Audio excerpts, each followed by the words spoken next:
Assalamu alaikum wa rahmatullahi ta'ala wa barakatuh. May the peace and the blessing of Allah subhanahu wa ta'ala, God Almighty, be with you. Today we have a very important question, which is how do you handle doubt without losing everything? Doubt is something that is natural. Or having these questions, any sort of questions, is a human thing. And Allah subhanahu wa ta'ala, God the Divine, has given us the ability to use intellect, unlike potentially many other creatures that are out there, so that we use our intellect. However, we need to be systematic in how we handle some of the questions that might arise. And when I say we need to be careful, I'm not saying that one should not be asking the questions, because that seems to be a trend that has taken over quite a bit of the publications about Islam and Muslims for a period of time.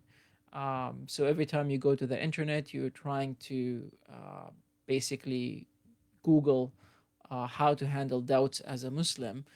Many of the articles that come back and many of the videos that come back will simply say, do not have doubts, do not have questions, just ignore them, just pretend that they're not there.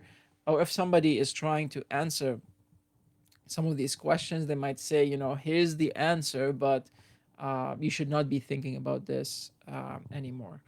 In today's world, that is not possible.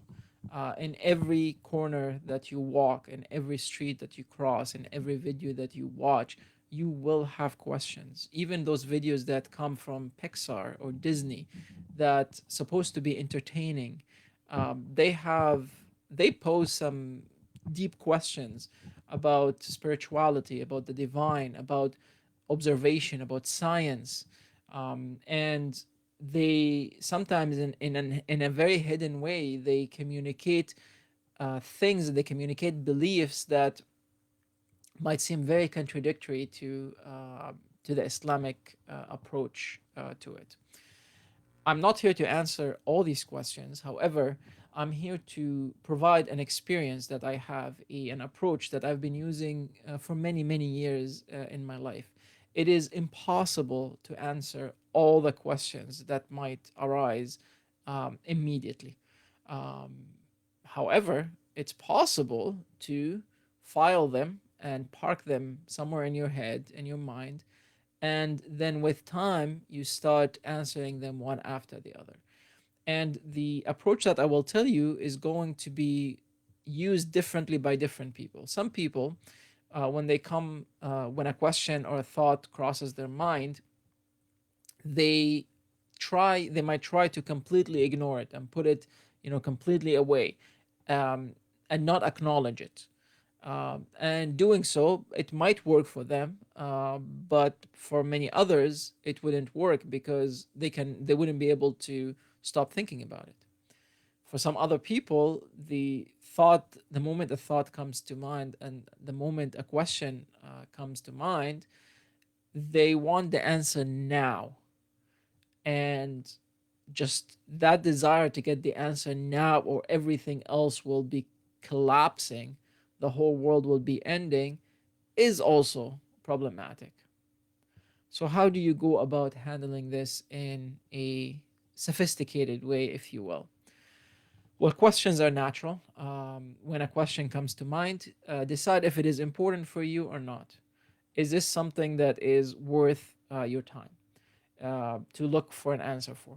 If it is worth looking for it, or it's worth your time to look for an answer for, you can go ahead and try to find the answer out there. If it is something that can wait, then just take it and file it at the back of your mind. Just keep it at the back of your head, and you're aware of it, you acknowledge it, and just keep it there. You don't have to bring it back again. And with time, you might get more and more questions. Some of them you'll be able to answer immediately. Some of them you might be able to answer a week later. You might be able to answer when you meet somebody and you have a discussion with them about that question. Some of them you might even answer years later. I had some questions. I think it took me maybe 7 years or more to answer some of these questions. But yeah, I knew that it's something that I wanted the answer for, but it's not something that I will take right now. And if I don't have the answer for it right now, then I'm going to jump from the ship of faith and the ship of belief. And the way I create that analogy is that every time, let's say, you're on a foundation, you started on a foundation, whatever that foundation is, that could be faith, that could be atheism, that could be anything that you're at. And now you have one question. And on that level ground, now you have a little step that was built, a little intrusion on the beautiful flat ground. That little intrusion, that little step is a question. Now, if you step on that step, now you're a little bit higher from ground zero, you might have another question. So that will add another step. If you jump on that step, then now you are 2 steps away from the ground. Say this mic is the ground. This mic right here is the ground. And then you can keep building up these questions one after the other, one after the other. And every time you step on one of these intrusion, on one of these steps, you get farther from your ground zero right here. And if you fall from that high, I can almost guarantee you that your foundation will collapse. You will lose faith. Because each of these questions that you have built, you did not build on a clear answer. You built that question on doubt. So you had the first doubt, then you built a doubt upon doubt, then a doubt upon doubt upon doubt, then doubt upon doubt upon doubt, and now you're so far from your certainty, your level, your ground zero, that if you were to try to just step off one of these or these high steps, you're just going to fall and pretty much break a limb and basically lose your faith. So what do you do? Well, now you have a question. Don't step on it. Don't stand on that question. Don't be bothered with it. Just, acknowledge it that it's a little intrusion, it's a little step on that ground. You have another question. You're not going to build it on top of this because you haven't, acknowledged and embraced that doubt. You're still standing right here. You're good. You have another step right here. That's fine. You're still on ground zero. You only step on that question and you embrace it when you finally solve it for yourself. When you get the answer for yourself, then you would flatten it with the ground and it becomes part of your certainty. And this way, you do not lose your faith. This is important to note because most of the arguments and the debates that are out there, specifically ones that are against faith and against Islam, they're doubts upon doubts. They're built to be doubts upon doubts. So they would start with a question, and that question has the answer. It's out there.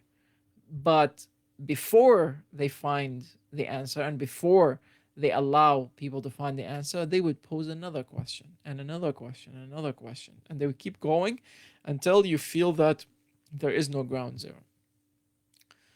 Most of the questions that you will get and most of the doubt that you will have about Islam, they have already been answered. It's out there. Trust me, the answers are out there.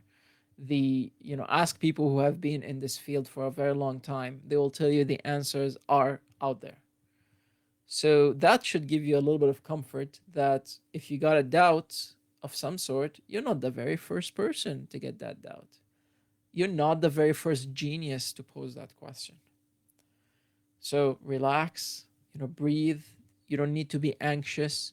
You can be comfortable. It's okay to have questions. It's okay to have questions that are not answered. That's fine. Everybody has questions. Everybody has doubts. I hope this was helpful. Let me know if you have any questions, and I will see you in the next episode. Wassalamu alaikum wa rahmatullahi ta'ala wa barakatuh.